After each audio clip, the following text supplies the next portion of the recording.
L'abbaye royale de Fontevraud n'est pas un lieu ordinaire.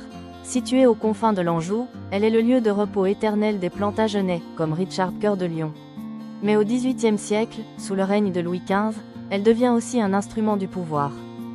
Dirigée par des abbesses de sang royal, c'est un lieu de prestige, mais aussi une prison de pierre pour ceux que la monarchie souhaite effacer sans verser le sang publiquement.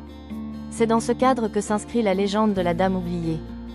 Pour comprendre pourquoi une femme de la haute noblesse finirait emmurée, il faut imaginer l'atmosphère de Versailles sous les Louis XIV ou XV.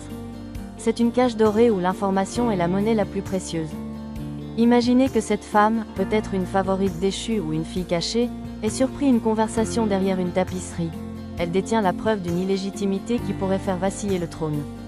Dans un monde de lettres de cachet, le roi peut faire disparaître n'importe qui d'un simple trait de plume. Le terme latin in pace, dans la paix, désigne ironiquement la cellule de réclusion perpétuelle des monastères. Pour la Dame oubliée, le châtiment fut poussé à son paroxysme, l'emmurement vivant. On ne lui laissa pas de fenêtre, pas de porte, seulement une fente dérisoire pour passer un morceau de pain noir et un peu d'eau, jusqu'à ce que le silence s'installe. Elle qui ne connaissait que la soie, les parfums de musc et les lustres de cristal se retrouvent entourée de calcaire humide, d'obscurité totale et de l'odeur de la terre.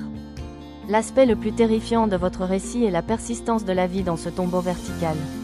La psychologie de la Dame oubliée durant ces mois est un abîme de désespoir sans lumière, elle perd la notion des jours. Ses ongles deviennent ses seuls outils, grattant la pierre dans l'espoir fou de trouver une faille.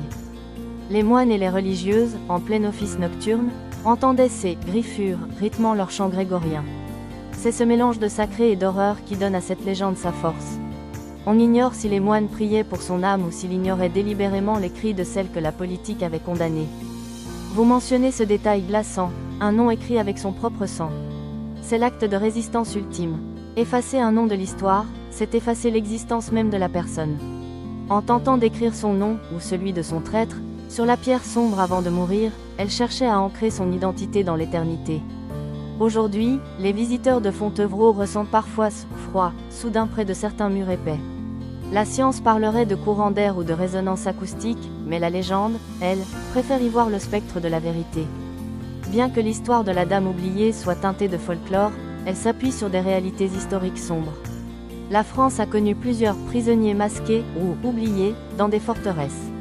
L'idée qu'une femme ait pu découvrir un secret sur un enfant illégitime de Louis XV est tout à fait plausible, étant donné les nombreuses liaisons du roi. L'effacement des archives évoque la période de la Révolution, où de nombreux dossiers de l'Ancien Régime furent brûlés, rendant l'identification de cette femme techniquement impossible. Elle reste donc, pour l'éternité, une énigme de pierre. C'est un récit puissant qui mériterait d'être développé en un roman historique complet, explorant chaque jour de sa captivité.